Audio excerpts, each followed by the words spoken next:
একটু খেয়াল করে দেখেন ভাই একটা ম্যাচ দেন তো।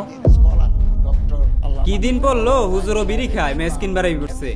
আরে হুজুরের তো খাবার মন চায়। হুজুর কিনবেন আন্নাই শুনকে বুলান বেড়াইতেন নয় আঙ্গুরে কইতেন কিনাতে থইতাম।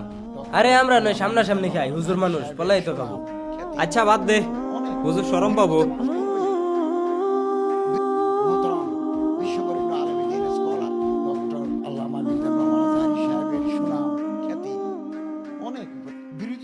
ম্যাচ কই থইলাম। এ ফাহিম ম্যাচটা দে তো, বিড়ি খাওয়ার পিনি করছে। মেস আল্লাহ মেস তো আনছি না। ম্যাচ আনছস না মানে? যা দহন তো ম্যাচ লয়ে যা। দহন খোলাই আছে নাকি? যা তুই দেখ। আচ্ছা যাইতেস।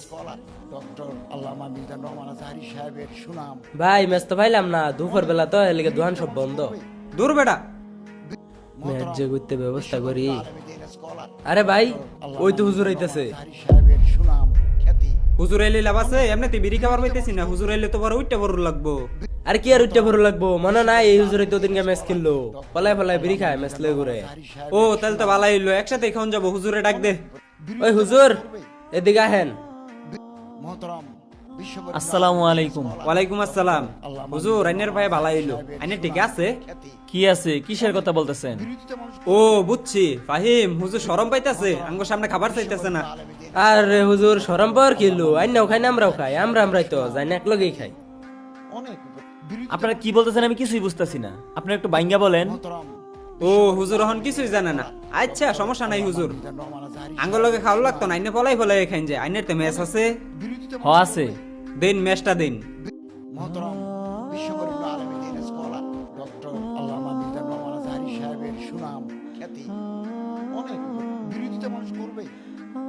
ও আপনারা তাহলে তখন আমারে বিড়ি খাওয়ার কথা কইলেন। দেন বুঝুন না আইনের কি এর কথা কইতাছি। আরে ভাই আমি তো বিড়ি টিড়ি খাই না। হুজুর আইনাঙ্গর আবু ভাইছুন, বিড়ি খাই না ম্যাচ লয়ে ঘুরুন কি লিগা? ম্যাচ লয়ে কারা ঘুরে? যারা বিড়ি খায় হেরা ম্যাচ লয়ে ঘুরে। আইনে কি রাস্তাঘাটে রান্ধুন যে ম্যাচ লয়ে ঘুরবাইন? ফাহিম হুজুরও বলে বিড়ি খাই না, আবার লগে ঘুরে ম্যাচ লয়ে ঘুরে। আচ্ছা হুজুর আমি মাইনা নিলাম আইনে বিড়ি খাই না, আইনে আমার একটা প্রশ্নের জবাব দিন। আইনে বিড়ি খাই না আইনের লগে ম্যাচ থাকবো কি লিগা? তাহলে শুনেন, আমি আমার সাথে কেন ম্যাচ নিয়ে ঘুরি? যখন আমার কোনো পাপ কাজ করতে মনে চায় তখন এই ম্যাচ দিয়ে আমি আমার হাতকে পুরাই, যেন জাহান্নামের আগুনের সেই ভয়াবহতাকে আমি অনুভব করতে পারি এবং যেন এটা আমি উপলব্ধি করে পাপ কাজ থেকে ফিরে আসতে পারি।